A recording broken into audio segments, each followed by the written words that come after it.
Welcome back everyone. Welcome to civil services study practice set number ये 330 है। ये test series UPPSC PCS के लिए चल रही है। प्रैक्टिस करेंगे इसमें हम जीएस के प्रश्नों पर, ठीक है। और प्रीवियस ईयर के प्रश्न होंगे सारे के सारे जो एग्जाम में पहले पूछे गए हैं। तो चलिए स्टार्ट करते हैं।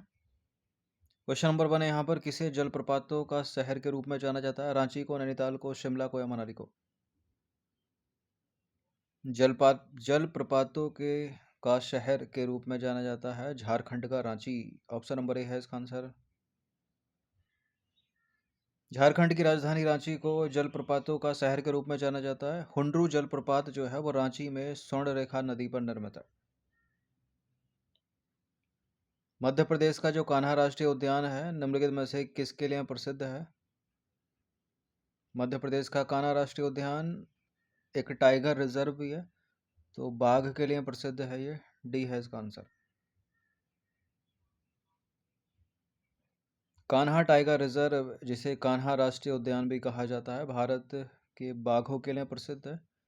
और भारत के मध्य में स्थित मध्य प्रदेश का सबसे बड़ा राष्ट्रीय उद्यान है ये। कान्हा नेशनल पार्क 1 जून 1955 को बनाया गया था और 1973 में इसे टाइगर रिजर्व का दर्जा मिला था।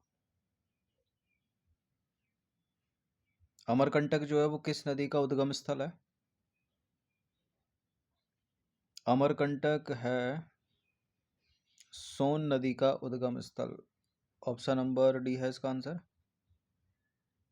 अमरकंटक भारत के मध्य प्रदेश राज्य के अनूपपुर जिले में स्थित एक स्थान है। अमरकंटक नर्मदा और सोन नदी का उद्गम स्थल है और यह हिंदुओं का एक पवित्र स्थल है।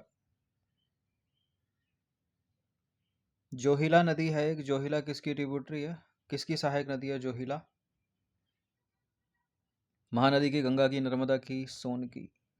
जोहिला, जोहिला सहायक नदी है सोन नदी की।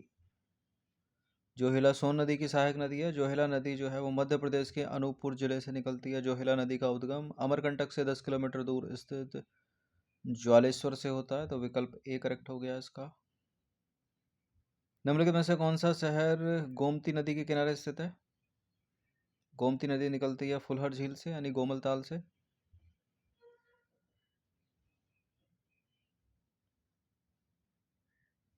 लखनऊ है, जौनपुर है, सुल्तानपुर है, सारे के सारे हैं। डी हो गया इसका आंसर। गोमती नदी का उद्गम पीलीभीत जिले में फुलहर झील यानी गोमलताल है और गोमती और गंगा के संगम में प्रसिद्ध मार्कंडे महादेव मंदिर स्थित है। लखनऊ, लखीमपुर खीरी, सुल्तानपुर और जौनपुर गोमती नदी के किनारे स्थित हैं। क्वेश्चन नंबर 6 पर आ जाइए। राष्ट्रीय पर्यावरण अभियांत्रिकी अनुसंधान संस्थान कहाँ स्थित है? National environmental engineering research institute, Maharashtra के नागपुर में। ऑप्शन नंबर सी है इसका आंसर। एफआरआई पूछ ले तो फॉरेस्ट रिसर्च इंस्टीट्यूट बहुत पूछते हैं उसको, वो है उत्तराखंड के देहरादून में। राष्ट्रीय पर्यावरण अभियांत्रिकी अनुसंधान संस्थान नागपुर महाराष्ट्र में स्थित है। यह भारत सरकार द्वारा बनाया गया और वित्त पोषित एक अनुसंधान संस्थान है। यह नागपुर में 1958 में स्थापित किया गया था। क्वेश्चन नंबर 7 पर आ जाइए। निम्नलिखित में से कौन सी नदियां पश्चिम दिशा की ओर प्रवाहित होती हैं?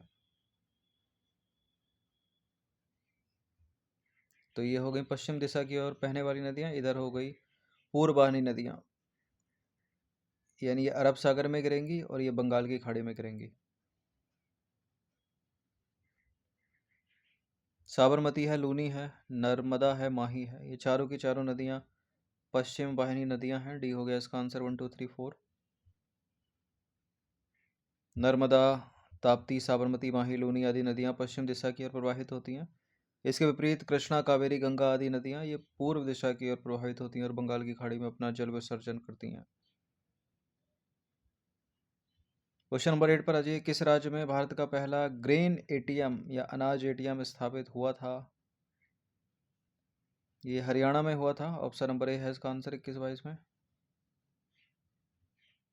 हरियाणा सरकार ने गुरुग्राम में पायलट प्रोजेक्ट के रूप में भारत का पहला ग्रेन एटीएम स्थापित किया था। इस ग्रेन एटीएम का नाम अन्नपूर्णा रखा गया। इस एटीएम को संयुक्त राष्ट्र के वर्ल्ड फूड प्रोग्राम के तहत स्थापित किया गया था। शोम्पेन जनजाति और जारवा जनजाति भारत के किस राज्य या केंद्र शासित प्रदेश में निवास करती है?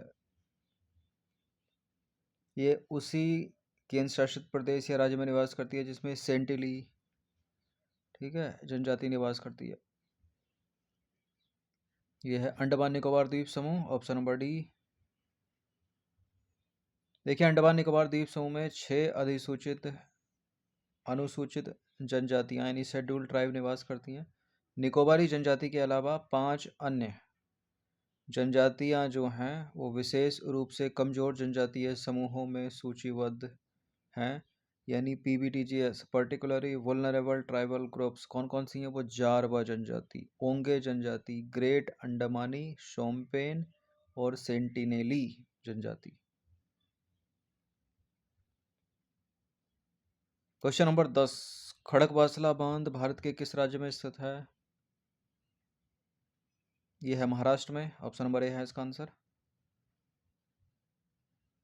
खड़कवासला बांध जो है महाराष्ट्र के पुणे में मुथा नदी पर बनाया गया है और इस बांध के समीप खड़कवासला झील का निर्माण किया गया है जो पुणे और अन्य क्षेत्रों के लिए जल का प्रमुख स्रोत है।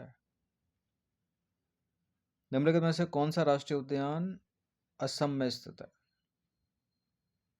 सभी को पता होगा, मानस राष्ट्रीय उद्यान असम में स्थित है, लेकिन दिहिंग पटकाई राष्ट्रीय उद्यान और राजीव गांधी औरंग राष्ट्रीय उद्यान भी असम में स्थित हैं।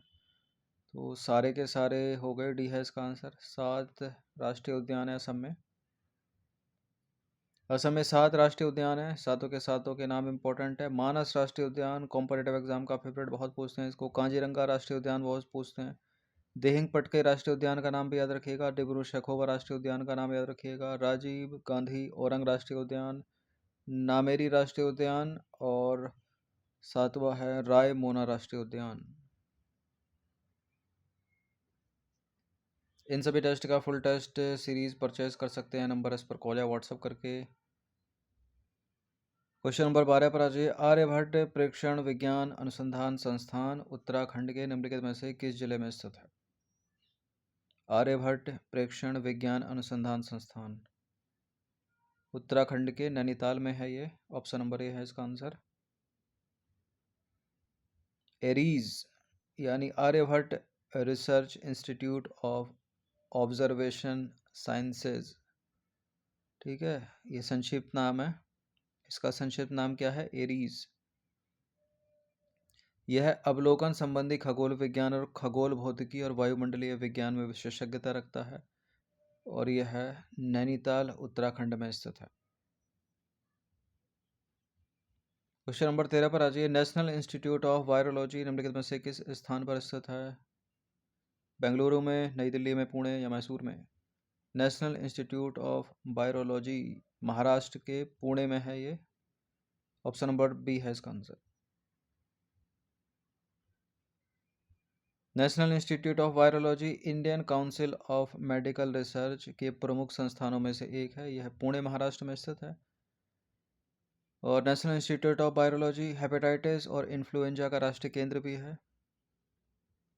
इसके शोध में कोशिका भंडार, इलेक्ट्रॉन सूक्ष्मदर्शी, सूखा रोग, हेपेटाइटिस, इन्फ्लुएंजा, संबंधित विषाणु, नैदानिक हेपेटाइटिस, इन्फ्लुएंजा और संबंधित विषाणु, नैदानिक विषाणु विज्ञान, जीव रसायन, विषाणु रजिस्ट्री और जैव सांख्यिकी शामिल है, महाराष्ट्र के पुणे में। निम्नलिखित में से किस स्थान से होकर गंगा एक्सप्रेसवे नहीं गुजरेगा? गंगा एक्सप्रेसवे का निर्माण जोरों शोरों से है और पूरी उम्मीद है कि 2025 के कुंभ से पहले तैयार हो जाए। मेरठ से लेकर अमरोहा, प्रतापगढ़, ठीक है, वाराणसी तक नहीं जाता है, वाराणसी नहीं है इसमें, डी है इसका आंसर। मेरठ से लेकर जाता है प्रयागराज तक। उत्तर प्रदेश के सर्वांगीण विकास हेतु मेरठ से प्रारंभ होकर प्रयागराज तक पूर्णतः प्रवेश नियंत्रित गंगा एक्सप्रेसवे का निर्माण जोरों शोरों पर है। यह एक्सप्रेसवे उत्तर प्रदेश के 12 जिलों से गुजरेगा। मेरठ से लेकर प्रयागराज तक, बीच में हापुड़, बुलंदशहर, अमरोहा, संभल, बदायूं, शाहजहांपुर, हरदोई, उन्नाव, बरेली और प्रतापगढ़। ना इसमें लखनऊ है, ना इसमें कानपुर है, ना इसमें वाराणसी है, याद रखिएगा। इन्हीं को रखेंगे एलिमिनेशन के लिए। उत्तर प्रदेश का गंगा एक्सप्रेसवे मेरठ से शुरू होकर प्रयागराज तक बनने वाला एक 594 किलोमीटर लंबा एक्सप्रेसवे है। टोटल लंबाई कितनी है? 594 किलोमीटर। उत्तर प्रदेश सरकार महाकुंभ 2025 से पहले इसका निर्माण कार्य पूर्ण करने पर पुरजोर जोर दे रही है।